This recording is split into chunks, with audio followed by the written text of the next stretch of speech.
നമസ്കാരം. മലയാളി വാർത്തയിലേക്ക് സ്വാഗതം. ലോക സമ്മർദ്ദത്തിനിടയിലും ഗാസിൽ കൂട്ടക്കുരുതി തുടരുകയാണ് ഇസ്രയേൽ. സഹായം തേടിയെത്തിയ 56 പേർ ഉൾപ്പെടെ 92 പേർ കൂടി കൊല്ലപ്പെട്ടു. കൂടുതൽ സഹായം എത്തിച്ചില്ലെങ്കിൽ പട്ടിണി മരണം അധികരിക്കുമെന്നാണ് UN മുന്നറിയിപ്പ് നൽകിയിരിക്കുന്നത്. യുദ്ധം ഉടൻ നിർത്തണമെന്ന് ഇസ്രയേലിലെ മുൻ സുരക്ഷാ സൈനിക ഉദ്യോഗസ്ഥർ ആവശ്യപ്പെട്ടു. ഭക്ഷണം നിഷേധിച്ചും ഭക്ഷണത്തിനായി കാത്തുനിൽക്കുന്നവരെ വെടിവെച്ചു കൊന്നും കൊടുക്രൂരത തുടരുകയാണ് ഇസ്രയേൽ. ഞായറാഴ്ച പകൽ ഭക്ഷണം കാത്തുനിന്ന 56 പേരെയാണ് ഇസ്രയേൽ സേന വെടിവെച്ചു കൊന്നത്. വിവിധ ആക്രമണങ്ങളിലായി 36 പേരും കൊല്ലപ്പെട്ടു. ഗാസയിൽ ഒരു കുഞ്ഞടക്കം 7 പേർ പട്ടിണി കിടന്ന് മരിച്ചു. ഇതോടെ പട്ടിണിക്കൊലയിൽ ജീവൻ നഷ്ടപ്പെട്ടവരുടെ എണ്ണം 175ആയി. ഗാസയിലെ കുട്ടികൾ സഞ്ചരിക്കുന്ന മൃതദേഹങ്ങളെന്നാണ് UN അഭയാർത്ഥി ഏജൻസി അധ്യക്ഷൻ ഫിലിപ്പ് ലസാർനി അഭിപ്രായപ്പെട്ടത്. ഗാസയിൽ 5-ൽ 1 കുഞ്ഞും കൊടും പട്ടിണിയിലാണെന്നും അദ്ദേഹം മുന്നറിയിപ്പ് നൽകി. ഇതിനിടെ ഗാസയെ പട്ടിണിക്കിട്ട് കൊല്ലുന്ന ഉപരോധത്തിന്റെ ഇരകളിൽ തങ്ങളുടെ പൗരന്മാരുമുണ്ടെന്ന് ഇസ്രയേലിനെ ഓർമ്മിപ്പിച്ച് കഴിഞ്ഞ ദിവസം ഹമാസ് പുറത്തുവിട്ട ബന്ദിയുടെ വീഡിയോ തെൽ അവീവിലെ ഉറക്കം കെടുത്തുകയാണ്. തുരങ്കത്തിനുള്ളിൽ സ്വന്തം ശവക്കുഴി ഒരുക്കുന്ന എവ്യാതാർ ഡേവിഡ് എന്ന ബന്ദിയുടെ ദൃശ്യം നടുക്കുന്നതെന്നാണ് ഇസ്രായേൽ പ്രധാനമന്ത്രി ബെഞ്ചമിൻ നെതന്യാഹു പറഞ്ഞത്. ബന്ദികൾ കൂടാൻ സഹായം എത്തിക്കാൻ ഇടപെടണമെന്ന് നെതന്യാഹു അന്താരാഷ്ട്ര റെഡ് ക്രോസ് മേധാവിയോട് ആവശ്യപ്പെട്ടു. ബന്ദികളെ പട്ടിണിക്കിടുക ലക്ഷ്യമല്ലെന്നും ലഭ്യമായത് അവർക്ക് കൈമാറാറുണ്ടെന്നും ഹമാസ് പറഞ്ഞു. ദിശാബോധമില്ലാത്ത ഫലശൂന്യമായ യുദ്ധം ഉടൻ നിർത്തണമെന്നാവശ്യപ്പെട്ട് 100ഓളം മുൻ ഇസ്രായേൽ പ്രതിരോധ സൈനിക ഉദ്യോഗസ്ഥർ രംഗത്ത് വന്നു. ഇതിനിടെ ഇസ്രായേൽ മന്ത്രി ബെൻ ഗബീർ ഫലസ്തീനിൽ പ്രകോപന നടപടികൾ തുടരുകയാണ്. 1000-ലേറെ ഇസ്രായേലികൾക്കൊപ്പം മന്ത്രി ഇന്നലെ ജെറൂസലമിലെ മസ്ജിദുൽ അഖ്സയിൽ കടന്നുകയറി. മസ്ജിദ് സമുച്ചയത്തിൽ നിയന്ത്രണവും അധികാരവും ഘടിപ്പിക്കുമെന്ന ഇസ്രായേൽ പ്രതിരോധ മന്ത്രി ഇസ്രായേൽ കാറ്റ്സിന്റെ പ്രസ്താവന അപകടകരമെന്നാണ് സൗദി അറേബ്യയും ജോർദാനും മുന്നറിയിപ്പ് നൽകുന്നത്. ജൂതന്മാർക്ക് ആരാധന വിലക്കണമെന്ന കരാർ നിലനിൽക്കെ ജെറൂസലേമിലെ അൽ അഖ്സ പള്ളിയിൽ പ്രാർത്ഥന നടത്തിയ ഇസ്രായേൽ മന്ത്രിയുടെ പ്രവൃത്തിക്കെതിരെ പ്രതിഷേധം ശക്തമാണ്. ജോർദാൻ, സൗദി അറേബ്യ, തുർക്കി എന്നീ രാജ്യങ്ങൾ ഇസ്രായേലിന്റെ നടപടിക്കെതിരെ രംഗത്തെത്തി. ദേശീയ സുരക്ഷാ മന്ത്രിയായ ഇറ്റാമർ ബെൻഗ്വീർ ഒരു തീവ്ര വലതുപക്ഷ രാഷ്ട്രീയ നേതാവാണ്. അൽ അഖ്സ സമുച്ചയത്തിൽ ജൂത പ്രാർത്ഥന അനുവദിക്കണമെന്ന് അദ്ദേഹം പലപ്പോഴും പരസ്യമായി ആവശ്യപ്പെട്ടിരുന്നു. പ്രാർത്ഥനയ്ക്ക് ശേഷം പുറത്തിറങ്ങിയ ബെൻഗ്വീർ ആ പരിസരത്ത് വെച്ച് തന്നെ ഗാസ പിടിച്ചെടുക്കണമെന്ന് ഫലസ്തീൻകാർ ഇവിടം വിടണമെന്നും ആവശ്യപ്പെട്ടു. ഞായറാഴ്ചയാണ് ബെൻഗ്വീർ അൽ അഖ്സ പള്ളി സന്ദർശിച്ച് പ്രാർത്ഥിച്ചത്. 1000ഓളം പേരും കൂടെയുണ്ടായിരുന്നു. ഇസ്രായേൽ സൈന്യത്തിന്റെ അകമ്പടിയോടെയായിരുന്നു സംഘം എത്തിയത്. നേരത്തെ പലവട്ടം അൽ അഖ്സ പള്ളിയിലെത്തിയ ബെൻഗ്വീർ ഇതാദ്യമായാണ് പ്രാർത്ഥന നടത്തിയത്. ജൂതരുടെ വിലാപ ദിനത്തിന്റെ പശ്ചാത്തലത്തിലായിരുന്നു സന്ദർശനം. ഹമാസിനു മേലുള്ള ഇസ്രായേലിന്റെ വിജയത്തിനു വേണ്ടിയാണ് പ്രാർത്ഥിച്ചതെന്നും ബന്ദികളായവരെ മോചിപ്പിച്ചാലേ ഈ യുദ്ധം ജയിക്കാനാകൂവെന്നും ബെൻഗ്വീർ പറഞ്ഞു. എന്നാൽ പതിറ്റാണ്ടുകൾ പഴക്കമുള്ള കരാറിനെ ലംഘിച്ച് പ്രാർത്ഥന നടത്തിയ ബെൻഗ്വീറിന്റെ ചെയ്തികളെ വിമർശിച്ച് ഹമാസും വിവിധ രാജ്യങ്ങളും രംഗത്ത് വന്നു. പലസ്തീൻ ജനതയ്ക്കെതിരെ നിലവിലുള്ള പ്രകോപനത്തിന്റെ ആഴം കൂട്ടുന്നതാണ് ബെൻഗ്വീറിന്റെ സന്ദർശനമെന്നാണ് ഹമാസ് വിശേഷിപ്പിച്ചത്.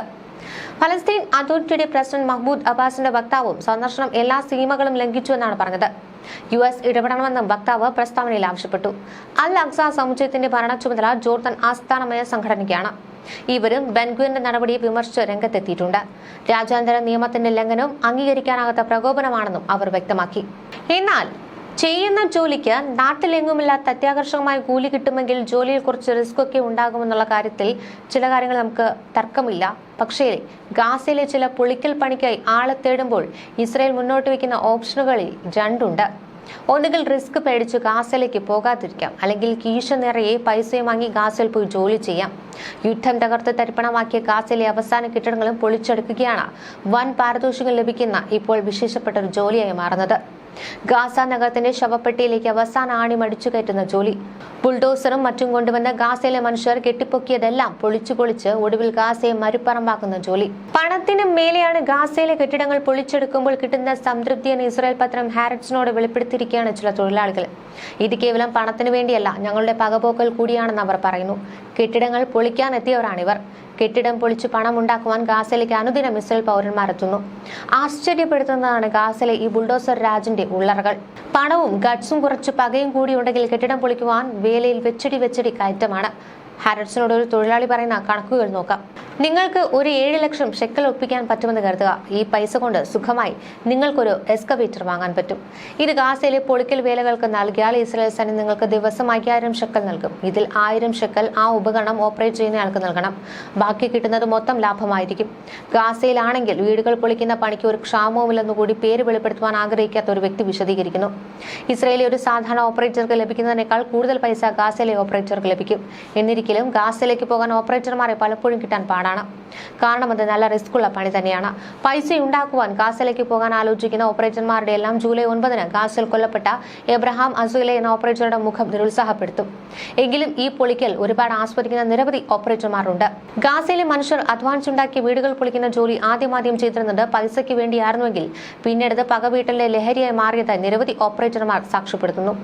ഗാസയിലെ പൊളിക്കൽ ആസ്വാദനം ഇത്തരം നിരവധി വീഡിയോകൾ സോഷ്യൽ മീഡിയയിൽ തന്നെ ലഭ്യമാണ്. തകർന്ന സ്വന്തം വീടുകളുടെ അവശിഷ്ടങ്ങൾക്കരികിൽ നിന്ന് വിലപിക്കുന്ന ഗാസൻ ജനതയുടെ കണ്ണീരും നമ്മൾ പലവിധ വീഡിയോകൾ കണ്ടിട്ടുണ്ട്. ഗാസയിൽ പോയി പണമുണ്ടാക്കാനുള്ള ആലോചനകളും ഇതിൽ ഉൾപ്പെട്ടിരിക്കുന്ന അപകട സാധ്യതയുമാണ് ഇസ്രായേലി ഹെവി എക്യുപ്മെന്റ് ഓപ്പറേറ്റർമാരുടെ ഈ അടുത്ത കാലത്ത് തന്നെ പ്രധാന ചർച്ചാ വിഷയമായത്. ഗാസയിലെ ജോലിക്ക് പ്രത്യേക നിയമനങ്ങളൊന്നുമില്ല. കുറച്ചു സമയത്തിനുള്ളിൽ പരമാവധി കെട്ടിടങ്ങൾ പൊളിക്കുക എന്നത് മാത്രമാണ് ഇസ്രായേലി സൈന്യം ഈ ഓപ്പറേറ്റർമാർക്ക് നൽകുന്ന ഒരേയൊരു നിർദ്ദേശം. ഗാസയിൽ എത്തുന്നവർക്ക് കമ്പനി ഫോൺ, താമസിക്കാൻ നല്ല അപ്പാർട്ട്മെന്റ് മുതലായവ ലഭിക്കും.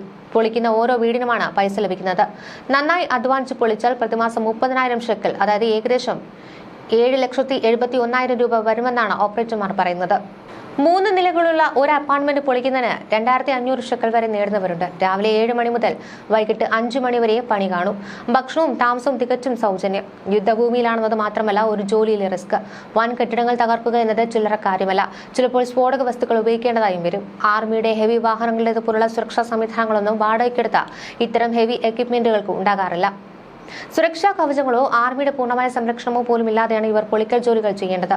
ഇസ്രയേലിൽ തങ്ങൾ കണ്ടുപരിചയിച്ച തൊഴിൽ അന്തരീക്ഷമോ രീതികളോ ഒന്നുമല്ല ഗാസയിൽ നിന്നും അവിടെ മറ്റൊരു ലോകം തന്നെയാണെന്നും ഓപ്പറേറ്റർമാർ ഹാരിസിനോട് വ്യക്തമാക്കി. ന്യൂസ് ഡെസ്ക് മലയാളി വാർത്ത.